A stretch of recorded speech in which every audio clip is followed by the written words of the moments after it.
ये जो झंडा है मैंने 2011 अन्ना आंदोलन में भी उठाया था, ये वही झंडा है और ये वही जंतर मंतर है। इस तरह से विकास का सपना दिखाया था, लेकिन विकास की जगह विनाश हो रहा है।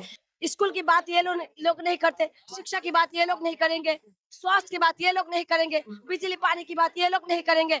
सिर्फ और सिर्फ इनके पास एक ही मुद्दा है, वो है धर्म। भाई वहाँ पे 35-35, 40-40 लाख की लोग एलिगेशन लगा रहे हैं कि सीटें बिकी हैं, तो आप लगाओ हिसाब कहाँ जा रहा है सिस्टम। और ये जो झंडा है मैंने 2011 अन्ना आंदोलन में भी उठाया था, ये वही झंडा है और ये वही जंतर मंतर है। तो जो एक वो उन्होंने लिया था जन लोकपाल बिल की लड़ाई लड़ी थी, आप तो बहुत छोटी होंगी, 16 साल पहले की बात है। तो मैं 16 साल पीछे जाकर वो आंदोलन में मैं जुड़ा था, जन लोकपाल बिल की लड़ाई थी। ठीक है, उन्होंने एक राजनीतिक पार्टी का गठन कर लिया। ठीक है, सेंट्रल में भी बदल गए, दिल्ली में भी बदल गए, मैं आंदोलन से अलग हो गया। बता रहे हो कि आपने 16 साल पहले भी झंडा उठाया यही झंडा था। और आज फिर उठाया है, तो उस टाइम से इस टाइम पे कोई फर्क दिख रहा है? जमीन आसमान का फर्क है। उस देखिए वो एक मैं फिर ले आता हूँ आपको पे, एक आंदोलन था जन लोकपाल बिल के लिए। ठीक है, उसमें हम लगे, जन लोकपाल बिल की लड़ाई लड़ी। नतीजा क्या निकला? सेंट्रल में हुकूमत हुई, भारतीय जनता पार्टी आ गई मनमोहन जी की जाके, दिल्ली के अंदर शीला की जाके, केजरीवाल जी 10 साल तक आए, कोई जन लोकपाल नहीं। बच्चे परेशान हैं, हर बार पेपर लीक हो जाता है और पेपर लीक ना हो उसके लिए अपनी मांगों के समर्थन में बैठे हुए और अपनी जायज मांगों के लिए बैठे हुए। आपका कहना है कि हम जैसे ये पीसफुल प्रोटेस्ट कर रहे हैं वो बिल्कुल सही है? पीसफुल प्रोटेस्ट, इसमें कोई ऐसी बात नहीं है। पुलिस का पूरा संरक्षण है, पुलिस ने पूरी कोई व्यवस्था बहुत अच्छी रखी हुई है। उसकी ये बात मतलब ये एक देखने में आया कि जो लोग आए भी हैं, कुछ मुद्दे उछाले उन्होंने, बहुत सारे बिल्कुल। छोटी ही बात है, एक लड़की के पापा के ऊपर हमला हुआ था। वो बच्ची भी आई थी, अब भी आई थी, उसके ऊपर हमला हुआ। तो ऐसे हमले भी जो है अमूमन हो रहे हैं। तो ये वो लोग हैं, वो बिल्कुल अलग थलग लोग हैं, वो इसके खिलाफ हैं, क्योंकि वो हिम्मत तोड़ना चाह रहे हैं। तो हिम्मत ऐसे थोड़ी टूटती है, इससे तो और हिम्मत बनती है। पिटा तो मैं भी हूँ, अन्ना आंदोलन के अंदर मैं भी एडमिट रहा हूँ, मुझे भी जो है अन्ना आंदोलन में मारा था। मैं भी जो है स्वाति मालीवाल मेरे साथ 24 घंटे आरएमएल में रही थी, वो भी है मेरे पास, सब है लिखत में। लेकिन ये है कि हौसला थोड़ी टूटा, हमने आंदोलन, लेकिन जब पार्टी बन गई तो हम पीछे हट गए, क्योंकि हम पार्टी के लिए नहीं लगे हुए थे, हम जन लोकपाल बिल के लिए लगे हुए थे। इसी तरीके से मेरी उम्र है 66 साल, में आया हूँ केवल ये कि आप जैसे बच्चों का हौसला बढ़ाने के लिए, कि पढ़ोगे, हौसला अफजाई जो होती है वो बहुत मायने रखती है। आ जाएं, और कोई यहाँ हिंदू मुसलमान का इशू नहीं है, सभी के बच्चे पढ़ते हैं, हर धर्म के बच्चों ने नीट का पेपर दिया है और सबकी हक की लड़ाई है।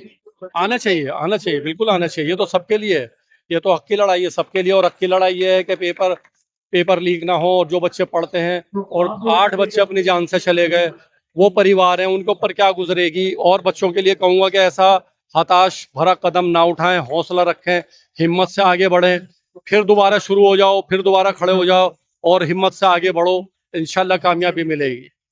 तमाम जो जैन जी देख रहे हैं, या तमाम जैन जी से ऊपर वाले भी लोग हैं, और खास करके मैं आपको बता दूं, आज की डेट में जो है जैन जी को ये बात समझना पड़ेगा कि आने वाला भविष्य जो है, अगर इस वक्त आप आवाज नहीं उठाएंगे तो आने वाला भविष्य आपकी जो है सुरक्षित नहीं है। ये बात जैन जी को समझना पड़ेगा, और पेरेंट्स को भी ये बात समझना पड़ेगा, क्योंकि आने वाले वक्त बहुत ही ज्यादा बुरा होने वाला है। क्योंकि हमें दिखाई दे रहा है जिस तरीके से विकास के नाम पे वोट लिया था, जिस तरीके से विकास का सपना दिखाया था, लेकिन विकास की जगह विनाश हो रहा है। कैसे, आप अगर पूछेंगे तो मैं बता देती हूँ।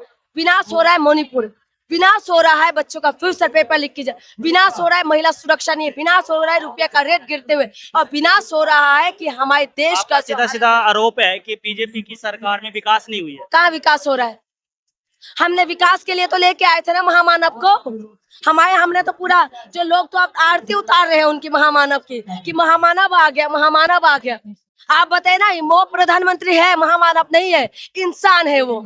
आप लगातार जो है, हमने मोदी जी के ऊपर भरोसा किया, 2014 में जिताया, 2019 में भी जीत के आया, लेकिन उसके बाद इन्होंने जो कुछ किया है, कहाँ से लग रहा है कि विकास? इन्होंने बोला था बेटी बचाओ बेटी पढ़ाओ, इन्होंने बोला था कि जो है सबका साथ सबका विकास, इन्होंने बोला था भाजपा महिलाओं के सम्मान में, भाजपा मैदान में, इन्होंने बोला था। ये सारी वादा बीजेपी के थे, किसी दूसरी पार्टी का नहीं था।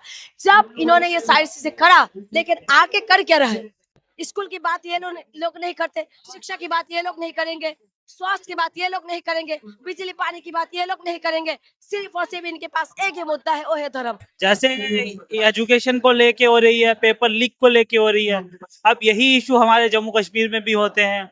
अभी कुछ टाइम पहले वहां पे एसआई का एग्जाम हुआ, कैंसिल हो गया पेपर लीक होने की वजह से, लेकिन फिर भी जो प्राइवेट कंपनियां हैं उनको फिर भी वो दे रहे हैं कॉन्ट्रैक्ट।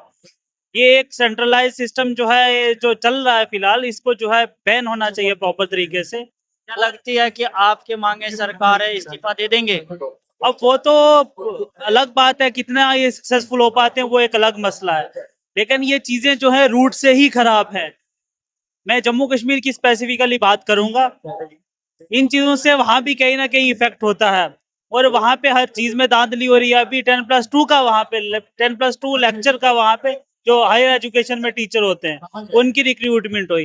भाई वहां पे 35-35 40-40 लाख की लोग एलिगेशन लगा रहे हैं कि सीटें बिकी हैं, तो आप लगाओ हिसाब कहाँ जा रहा है सिस्टम। तो हम नौजवानों को बाहर आना पड़ेगा और अपने हक हकूक के लिए लड़ना पड़ेगा।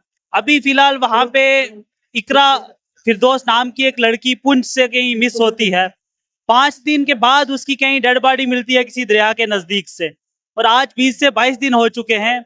उस लड़की की कोई भी आवाज जो है वहां पे कोई लीडर नहीं ले पा रहा, कोई भी रिस्पॉन्सिबल चेयर जो है उस पे वैसा उसका रिएक्शन नहीं है जैसा होना चाहिए था। और तीसरी ये चीज के वहां पे अथॉरिटीज की तरफ से भी आज 1 महीना होने को है, लेकिन कुछ भी उस बच्ची के रिगार्डिंग पब्लिक को क्लेरिफिकेशन किया जाए कि क्या हुआ इस बच्ची के साथ, या उन्होंने जो उसके जो है अक्यूज थे उनको अरेस्ट किया या नहीं किया या क्या रद्द अमल था, ऐसा कुछ भी नहीं। और आज मैं जंतर मंतर आया हूँ, यहाँ पे मैं उस लड़की का नाम भी ले रहा हूँ और उस लड़की की आवाज भी बुलंद करने आया हूँ और कर रहा हूँ।